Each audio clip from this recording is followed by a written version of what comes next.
Welcome to Couples Academy Live. Today we are continuing with our love series and we're talking about how love always protects. Join us right now.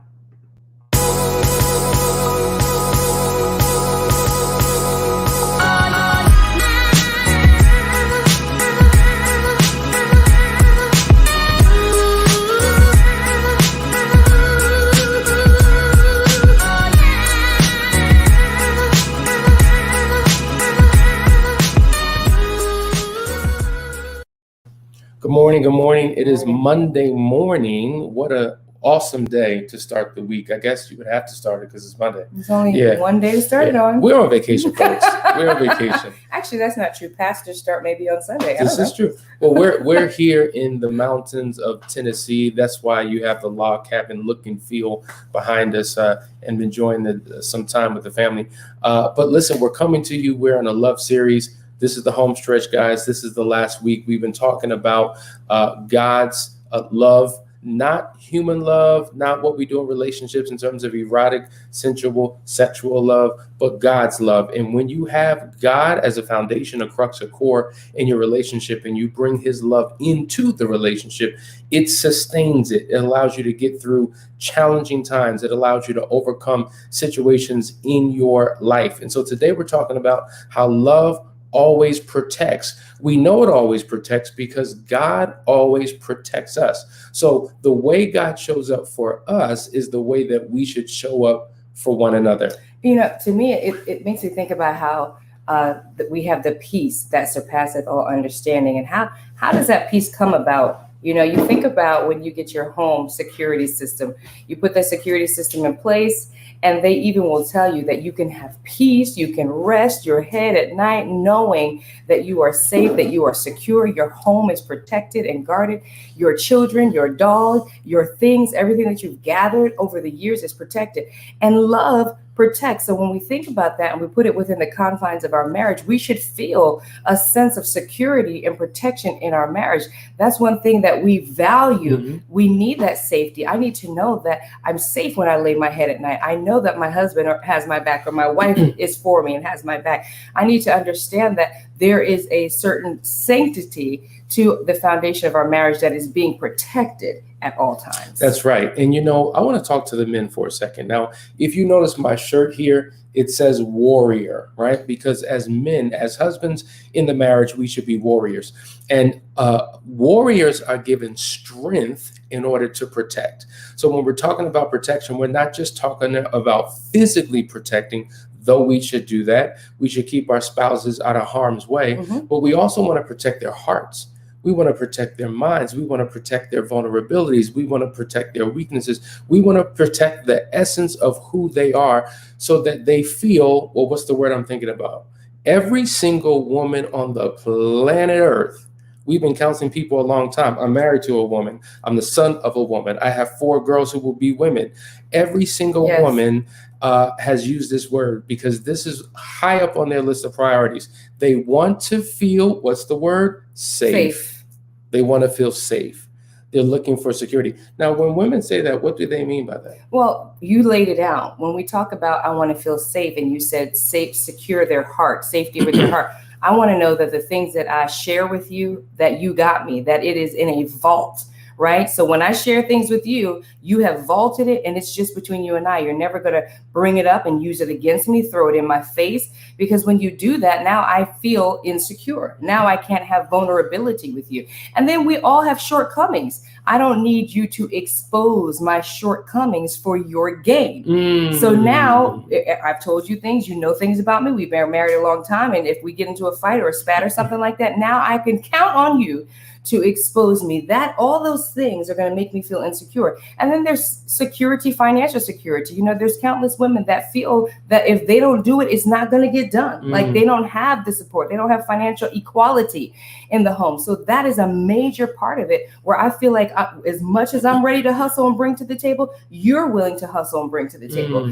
Those are the things that make a home and a family and a couple feel secure. That's powerful and spoken from a woman. So if you're a man, who's watching right now, and you're not quite understanding what your wife means. She's been saying it and saying it and saying it. Sometimes hearing it from somebody else allows you to properly get what it is that your spouse is we always missed saying. the main thing. Relationship security. Yeah. Right? I need to know that when we walk into a covenant together, there will not be a breach in that I am secure in the fact that you belong to me and I belong to you only. That's a major. I mean, let's put that right at the top of the list. It was such a top number one thing that it was obvious, and we put that at the end. That's true. That's number one. So, but you said something powerful. You said it doesn't expose. And if you're protecting your spouse, you're covering them. You're putting a shield around them. You're not exposing them, exposing their weaknesses, exposing their idiosyncrasies. We all have them. It's not putting them on Front Street, putting them on public display. Yeah. It's not talking to your friends about what, how whack your spouse's attitude or behavior. No, or your family. Or your family. That's a major thing. Some of us are close with our parents. We go run to mama every time something's going wrong, and you slamming the spouse, and they can't forgive you the way that you can forgive. This is true. When you throw your spouse under the bus to your family, to your mother, your brother, your sisters, they hold a grudge that is immovable because you are their family member. Where you try to move on and forgive, they can't forget about what you said last year. That's right. And that's a great point. And that's why we talk about, if you're going to share with somebody, make sure it's an agreed upon small inner core community that covers and protects. And that's for your marriage, not against it. You weren't preaching this morning, but this is what it's all about, is learning how to protect. We have so many people blowing up the comments. Good morning, Latasha. Hey, Latasha. Good to see you. Angel, of course, we remember you, sis. Good to see you this morning. And love always protects. Always looks forward to seeing you guys from Nairobi, Kenya. Good to see you this morning. Pappy hot. I can't call another man Pappy. I can't do that. My brother, good morning. Good morning. Good to see you. Sonia, thanks for taking the time to be a blessing to us while on vacation. Well, we appreciate you, and we love to be here. Althea, good morning, everyone. All right. Kiana, good morning. Kiana. So there's a lot of good mornings, and we're glad to see that you are here. Good morning. A great topic. The aspect of love is very underrated. It is underrated. And I think that it is really, there should be a class that every individual goes through before they actually get married that really unpacks what love is. I think we know it on such a surface level, but we don't know the complexities and all the details and the components of what really makes it work. Because if you truly have love in a marriage, then you have something that is that you can believe in, something that's long lasting. I think once you get past that euphoric and love feeling, most of the time you just love, you don't feel like it. Like you don't feel like actually doing love, because love isn't necessarily convenient. Like we just spent the last few weeks talking about all the things that you have to do to actually love a person. It's not easy. You can't just do it on the side. It doesn't happen by accident, right? And it's not actually a feeling. It's what you're doing. It's a doing, not a feeling. That's right. And guess what? Anything that's really worth doing isn't going to be easy. No. And I think that we have so much effort that we put towards our careers, towards our personal goals, towards our finances. We have all of this staying power and willingness to sacrifice and do whatever it takes. But the love of God within us is very sacrificial in terms of how we serve our spouse. Exactly. It's removing yourself from the throne, and it's really making your partner the focus, the center of attention, and making sure that he or she gets what it is that they want. Pappy, so you got to put in the work. Pappy says, my name is Ken Rick, not Pappy. Well, say that, brother, because I'm not calling you Pappy. I'm a grown man. No, good to see you, man. Good to see you. But yeah, these are the things that we need in marriage. You talked about financial protection, someone who is going to do what they can. Now, obviously, we're in challenging times, and we all get hit by circumstances, but it's the willingness within you. Yeah. It's the ability to say, you know what, if I have to pivot, if I have to stick and move, if I have to do something different to provide a form of financial safety, protection, and security for my family, that's exactly what I'm going to do. And financial equality, that could be, when you think about that, it doesn't mean that you got to make the exact same check. Like, what are you bringing to the table? Is it in the form of support in some way? But we're looking at what we're talking about is matching my energy for your energy. Like if you laid up and waiting on the other person to do it all the time, that they're going to start to feel some kind of way. They're going to feel like if I don't get up and do it, it'll never get done. But what can you bring to the table with equal energy? That's so true. Aaron, it says, I have no one to talk with. I've been married since I was 18. Wow. Till married now, it's now 22 years later. I feel like we're learning each other all over again. Well, guess That's what? a beautiful thing. That is awesome. Good for you. We're still learning each other Absolutely. all over again. And let me just say this on this note. Many of you are on your own island.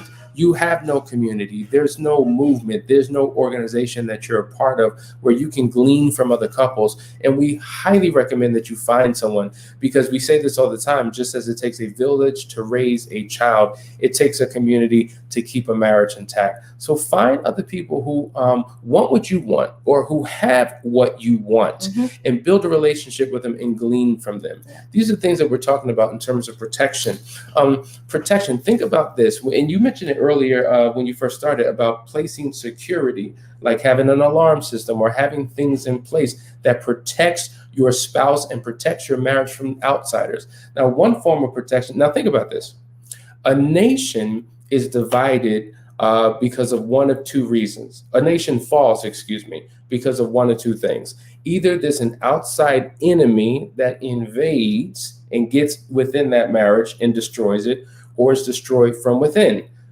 Civil war, moral decline, economic collapse. But protecting your marriage from the outside by building a wall of protection around your marriage will keep an enemy from coming within. And oftentimes, this is where we talk about having appropriate relationships with same sex, opposite sex, and really covering our hearts and covering our marriage and preventing anything from compromising the integrity of the relationship. Now, think about this. We're talking about protecting your marriage from infidelity, because that's one of the things that can really hurt a marriage.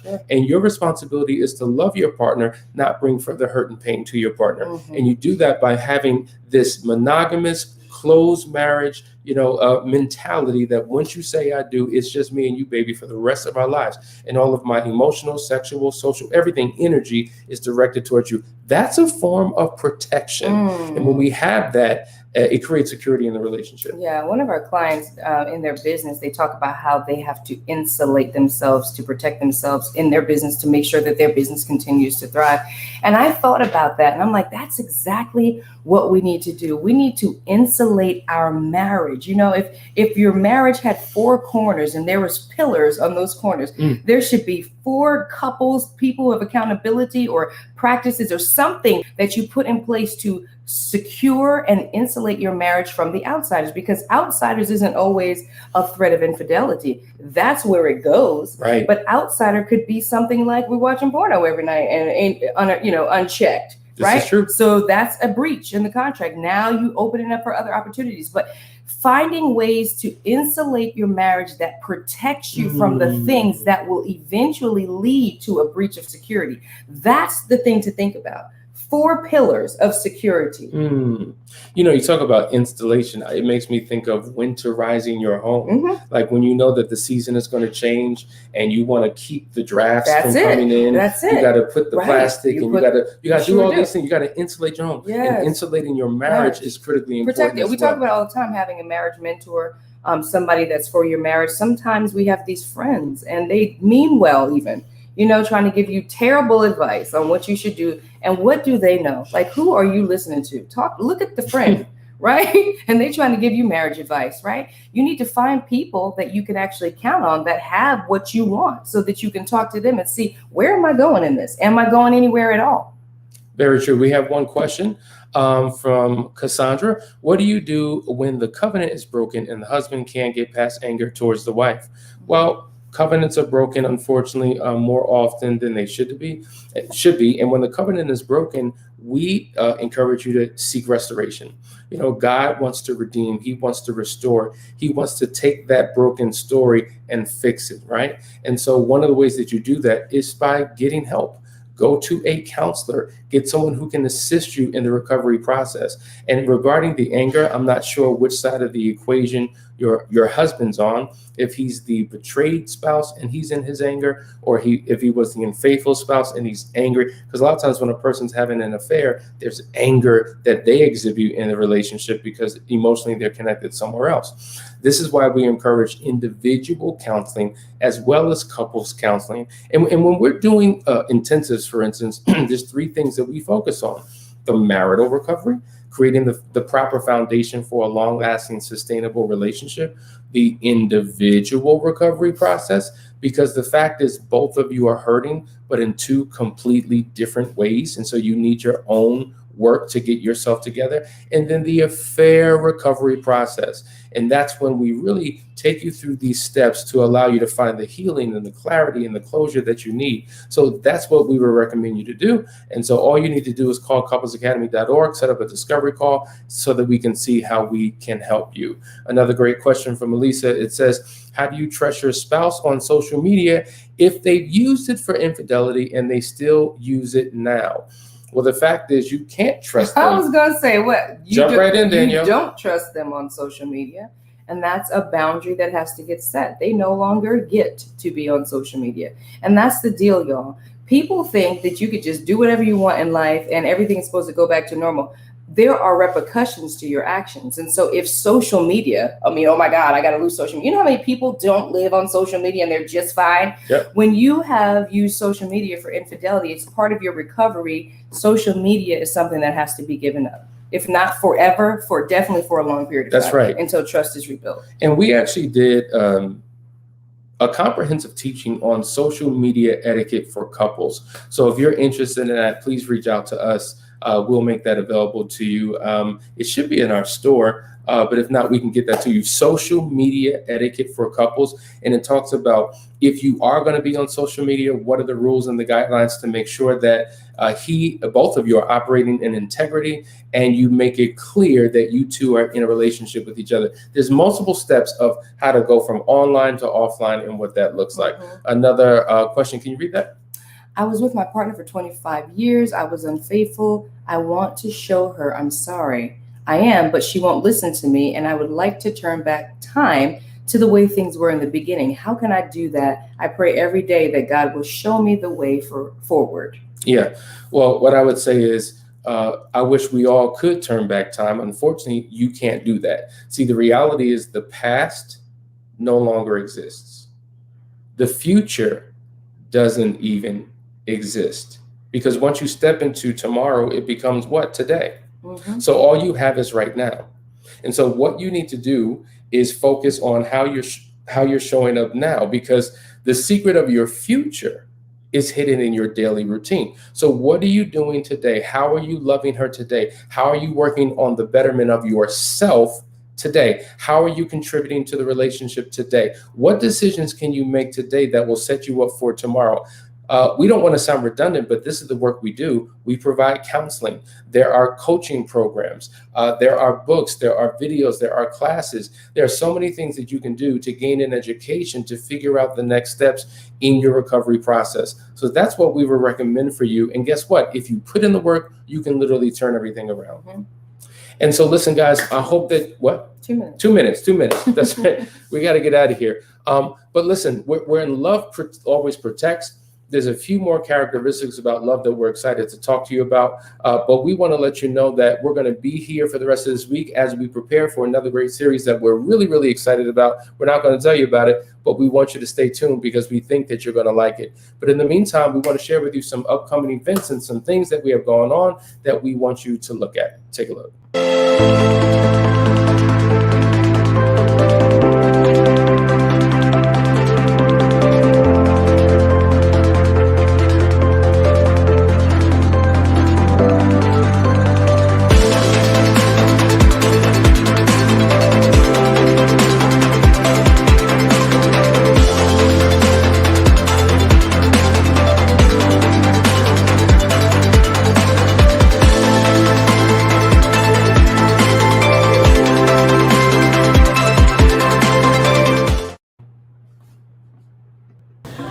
I'm saying, like, when you go to these therapists and counselors for these short increments of time, it's going to take you years to get to the point of moving forward, because you're doing an hour a week or an hour twice a week. So you're actually torturing yourself to get to the point a year from now of where you're trying to be. It just doesn't make sense to pay $150, $250 an hour to sit with somebody for 45 minutes and not even you can't get your life out in 45-minute increments. After that 45 minutes, okay, let's schedule our next session. But then you got to deal with all that stuff that you couldn't get out in the 45 minutes into the next 45 minutes. It just doesn't make sense. Like this intensive, this makes sense.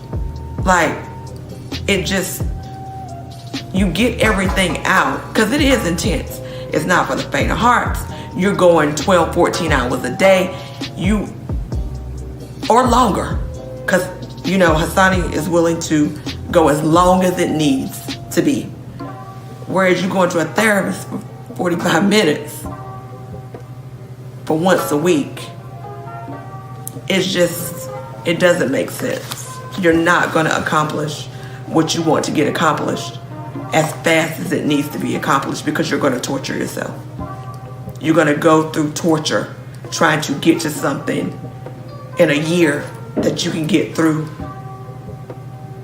in this intensive.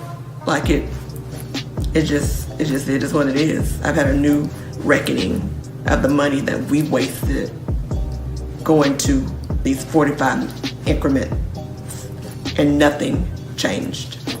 So you have to make a decision, just like you invest in everything else. So you want to buy a new car, you want to go to a concert. You need to think, do you want to invest in your relationship just as much? And I tell you, that's one of the best investments that you could ever make in your marriage.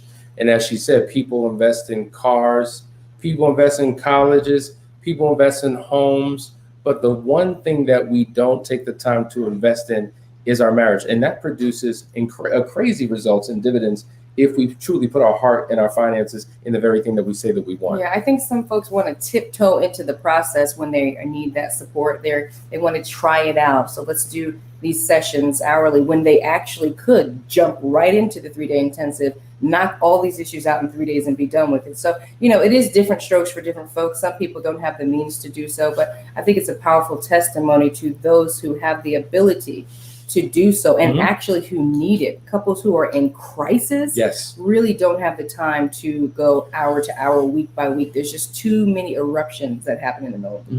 So guys, we hope that you got something out of this morning. We will see you tomorrow morning for another aspect of God's love and how to incorporate that into your marriage. But until then, love you, and we'll see you tomorrow. Can't bring us down, can't nothing